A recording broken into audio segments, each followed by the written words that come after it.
Shalom, selamat pagi Bapak Ibu Saudara yang dikasihi Tuhan Yesus Kristus. Sebelum kita mendengar kebenaran firman Tuhan, mari kita berdoa. Bapa kami yang di sorga, Bapa dalam nama Tuhan Yesus Kristus, terima kasih kami bersyukur untuk berkat penyertaan-Mu. Kembali kami ada saat ini.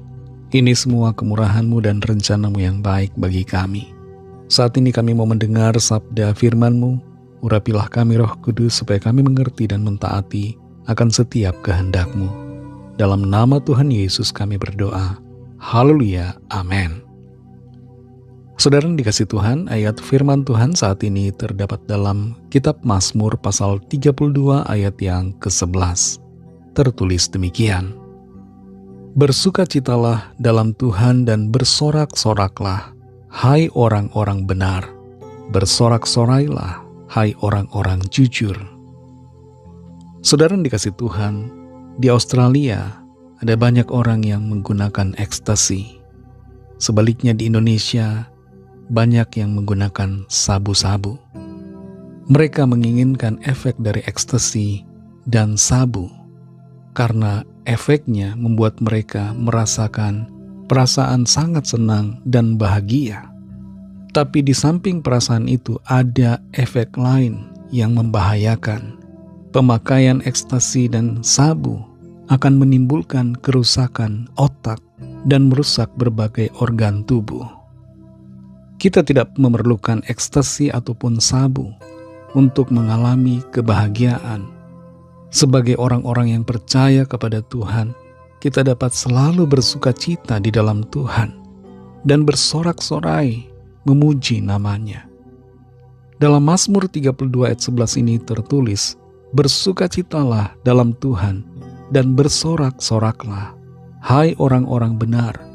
Bersorak-sorailah, hai orang-orang jujur. Ayat ini sejalan dengan apa yang dituliskan dalam Filipi 4 ayat 4. Di situ dinyatakan bersukacitalah senantiasa dalam Tuhan.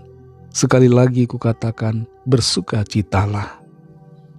Bersukacita dalam Tuhan merupakan kondisi hati yang berbahagia, yang disebabkan karena Tuhan, oleh Tuhan, dan untuk Tuhan. Bukan karena hal-hal yang terjadi di sekitar kita. Bukan karena hal-hal lahiriah yang membuat kita bahagia. Sukacita kita ditentukan oleh pengenalan kita akan Tuhan. Dikerjakan oleh Roh Kudus di dalam kita. Setiap kita yang punya Roh Kudus, kita seharusnya bersukacita. Dan kita yang telah diselamatkan oleh anugerah Tuhan di atas kayu salib lewat pengorbanannya, kita hendaknya bersukacita karena kita sudah mengalami pengampunan, keselamatan, dan anugerah hidup kekal. Bersukacitalah di sini dinyatakan di dalam Tuhan.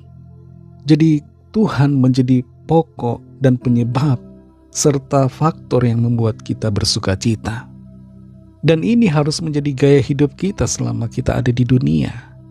Mengapa, saudara? Karena pada akhirnya kita akan berjumpa dengan Tuhan dalam kekekalan. Dan akan menjadi hal yang menyedihkan, hal yang akan menyiksa kalau selama di dunia kita tidak bisa bersukacita di dalam Tuhan. Sebab dalam kekekalan kita akan selalu bersama-sama dengan Tuhan. Dalam ayat ini dikatakan bersorak-soraklah, hai orang-orang benar. Bersorak-sorailah, hai orang-orang jujur. Seringkali kita lupa untuk mengerti bahwa bersukacita itu adalah suatu perintah yang aktif. Kita perlu melakukan suatu tindakan. Kita bersorak-sorai bagi Tuhan, memuji nama-Nya, memuliakan Dia. Kita menyanyikan pujian untuk Tuhan, meninggikan Dia yang telah menolong kita. Perlu tindakan aktif dari kita semua yang percaya untuk bersukacita di dalam Tuhan. Orang-orang benar, orang-orang jujur akan bersukacita. Siapa mereka? Tidak lain saudara dan saya yang telah dibenarkan oleh kuasa darah Kristus.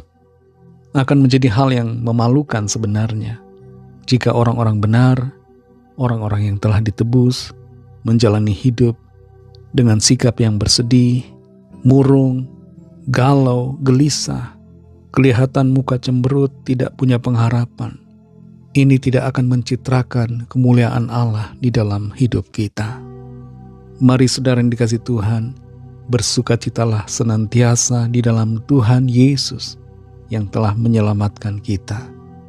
Dalam segala keadaan, di setiap waktu dimanapun kita berada, ada persoalan atau tidak ada persoalan, mari bersukacita selalu di dalam Tuhan. Mari kita berdoa.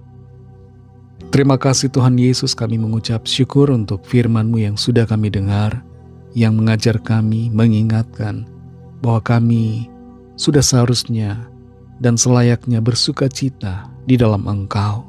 Sebab Engkau Tuhan penebus kami. Engkau telah menyelamatkan kami dari hukuman kekal dan memberikan kami pengampunan, menganugerahi kami keselamatan, dan menjamin hidup kami yang kekal. Terima kasih untuk firman-Mu yang kembali mengingatkan kami, menegur kami, menolong kami untuk mengerti bagaimana seharusnya kami bersikap dalam menjalani kehidupan ini. Kami mau bersukacita di dalam Engkau Tuhan, bersorak-sorai bagi nama-Mu, memuji-muji Engkau yang Maha Kudus dan yang penuh dengan kasih. Terima kasih untuk firman-Mu ya Bapa. Berkatilah kami di sepanjang hari ini dalam segala tugas aktivitas kami. Pimpin dan sertai kami, agar kami selalu berkemenangan di dalam segala perkara. Kami berdoa membawa setiap pergumulan kami masing-masing, setiap permohonan doa yang disampaikan, lawatlah ya Tuhan dan nyatakan kuasa, pertolongan serta mujizat-Mu bagi setiap kami. Kami percaya ada kesembuhan, ada pemulihan, ada pertolongan ajaib yang Tuhan nyatakan. Berkatilah bangsa kami Indonesia dan juga semua bangsa di dunia ini. Berikanlah keamanan, kedamaian, kesejahteraan, dan curahkanlah roh-Mu atas setiap orang, agar mereka percaya kepadamu dan menerima anugerah keselamatan. Dalam nama-Mu yang kudus, nama Tuhan Yesus Kristus, kami sudah berdoa dan mengucap syukur. Haleluya. Amin.